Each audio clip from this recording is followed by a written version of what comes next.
Zola is the brand new A24 film, which debuted in Sundance last year. It's now officially coming out June 30th, 2021. The film stars Taylor Page, Riley Keough, Nicholas Braun, and Colman Domingo, and tell a story about Zola, who's played by Taylor Page, who is a waitress in Detroit, who runs into Riley Keough, who is a sex worker trying to, do that. And in the film, she takes Zola, her roommate, and her boyfriend on this wild ride to Miami, where they're going to work at a high-end strip club. And also the film is an hour and 30 minutes with credits and is rated R. My name is Max. Welcome to a brand new movie review here on Max Talk Movies. We are talking Zola, which debuted, as I said, last year at Sundance. A lot of people saw it, and now it's coming worldwide in limited fashion this upcoming Wednesday.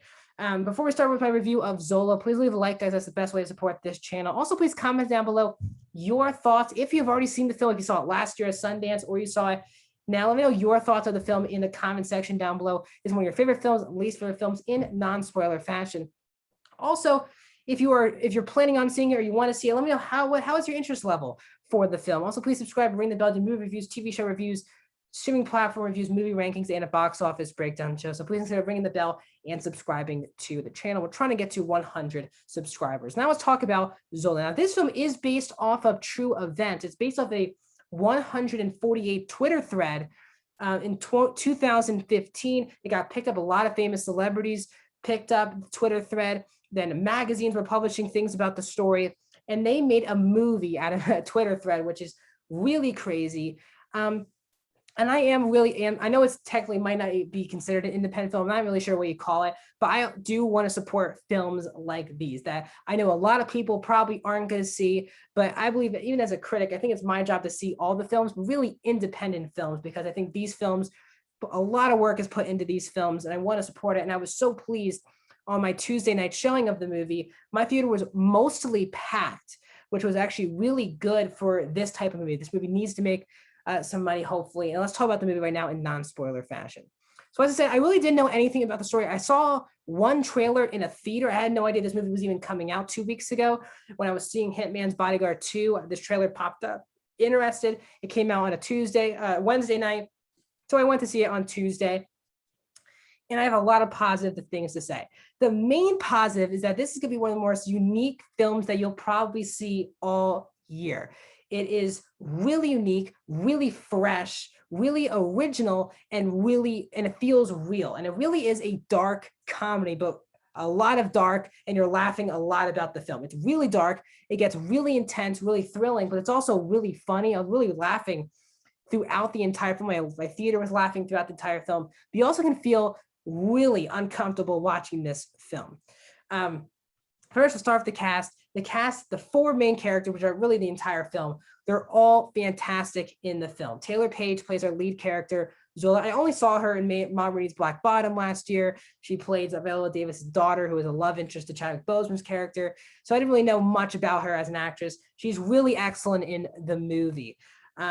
You really feel for her being in her position, and you kind of feel why she would want out of this friendship with Riley Keough's character and why she wants out of this total situation. And you feel, and she's a really relatable character in the film. But there's 2 characters. Nicholas Braun is also in the movie. I saw him in Sky High. I know he's big time in the Succession. He's really funny in the movie. He is Riley Keough's boyfriend, who was just on the journey, not knowing what Riley Keough's doing as a job. And he has some really funny banter with Riley Keough and with the rest of the group as well. And 2 of the performances that I do believe steal the entire movie. First of all, the co-lead of the movie, Riley Keough, who plays Stephanie, who's the person who takes Zola on this journey. She is really fantastic because the performance itself, she really is playing a disgusting character, a really uncomfortable character, but there's something really charming about Stephanie, and that's what Riley Keough brings out of the character. You're kind of laughing with her character throughout the entire film, but you're also made really uncomfortable by the choices that she makes, the job that she does, why she does it, the way she handles her life. It's really uncomfortable, but for some reason you're kind of laughing with her on this really odd journey. And Riley Keough does a whirlwind performance where she can make you really hate her, make you really like her and laugh with her, make her feel uncomfortable, off-putting, all those different things. It's a really amazing performance. And now obviously Taylor Page is great, but Riley Keough does steal a lot of scenes in the movie. She has at one point a 4 to 5 minute monologue where she's explaining her side of the story that Zola is telling, and it was hilarious.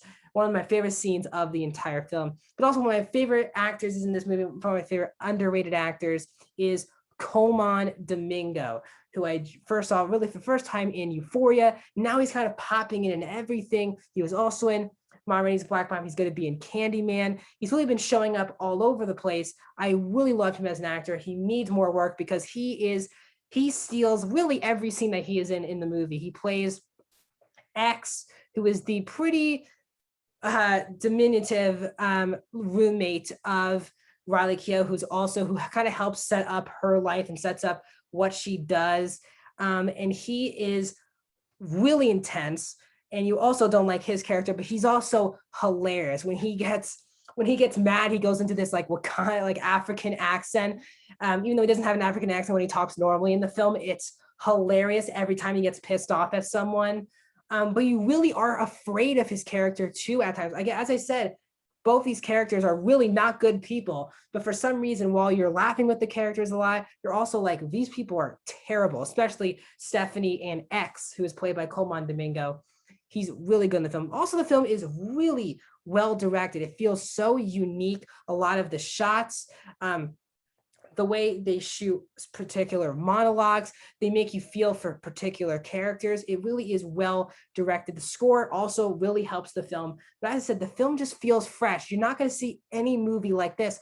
And that's what I was so excited for, is that this type of experience. You're not going to see this movie at all in Hollywood being made about this type of story. But it's really great that A24, who also produced the film, I just saw an A24 film called False Positive, which just came on Hulu. I'll leave a link for that at the end of the video. This was a complete step up, and I really did like this movie a lot. It made me think about it. I had to think about this movie 20 minutes. I do have some issues with the movie. Let's get into my issues.